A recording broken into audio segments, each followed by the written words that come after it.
the creation and the process of Punching the Dream was actually awful. But we got there in the end. And anxiety-inducing. Yes, and anxiety-inducing. Hey, I'm Alisa. And I'm Tom, and we are the Naked and Famous. And this is what inspired Punching the Dream. Play it,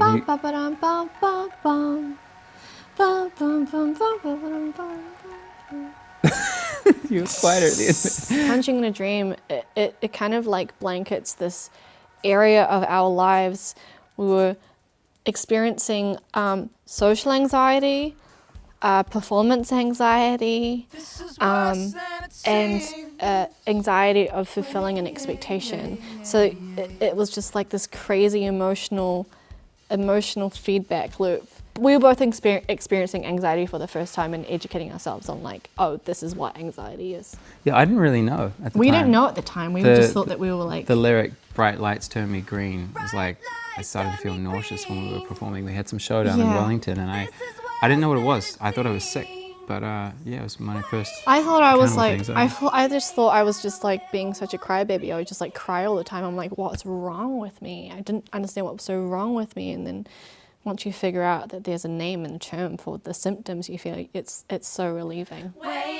Tom pushing me to sing like I did in Youngblood, because that just came about so... Bullied, more like. Wow.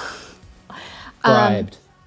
Yeah, Youngblood, awesome. He was like, Alisa, sing like this again. We need you to do this again. We've got to write this way. We've got to get you to sing this way again.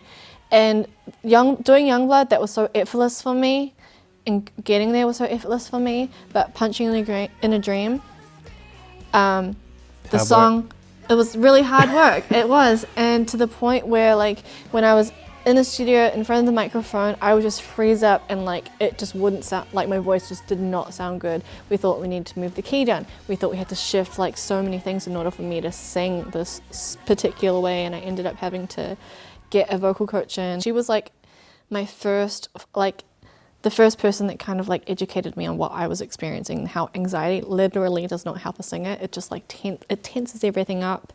And she taught me how to relax and how to hit those high notes. Big notes get the votes. I was very inspired by Bon Iver. We both were, but particularly on the production side, the first Bon Iver record, it's layers and layers of multi-tracked vocals. And so we stole that from Bon Iver for our own recordings. So for Punching in a Dream and Youngblood, it's not a single vocal sound. It's actually 3 takes all put together. And then there's some chorus on them. There's a slap delay and a reverb.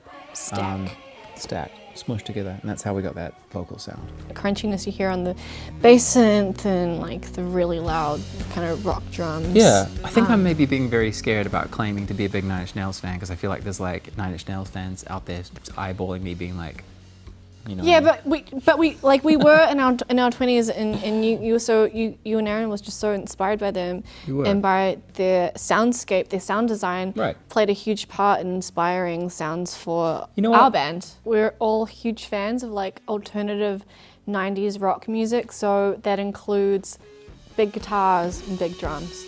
And that's it. And well, no, actually, that is the true. 90s, It is. It actually is. It is like Nirvana, like big guitars. Anyway, so that was just, you know, the DNA of where our musical inspirations kind of came from. So. You know what? I think it's one of the things that also set us apart from some of the other bands we were singing alongside, is that I feel like a lot of, you know, we got lumped into synth pop, and one thing that we had that a lot of those bands didn't, well, 2 things, is that it was a band, and we always have been able to play live, and it has a real rock performance. And then secondly, I don't feel like we've got many throwaway kind of gimmicky, silly lyrics. Maybe we have like little moments, but we try to be very sincere and poetic and right from the heart. Even if it was like a yeah, it's like, it's not just a stupid yeah, like there's some sentiment behind it. The power of sync and licensing music is that songs can end up in the most unlikely places. And one of them for us was on a FIFA soundtrack. You know, FIFA in and of itself is just such an iconic name and belongs to such a like thriving culture of video games. So the fact that we could have any kind of reach into that realm, because we're like got nothing to do with FIFA. None of us play like FIFA. But yeah. So that was really cool.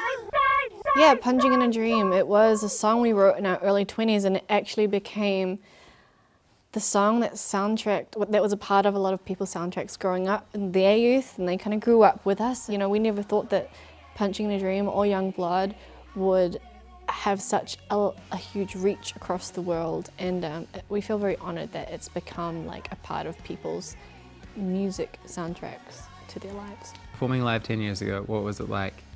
It's a lot of pressure. I'll tell you what it's like. I hope no one has those videos. You know what? You know who does? You know who does? Who? Your stepdad. Oh, he would literally come to every gig, film everything. Like, terrible. He would have filmed our as well. first gig. He's got our first demo of our first song on a CD, and I hope like it never sees the light of day. Bits of the roof and shit, and like aiming at the floor, and a lot of focus.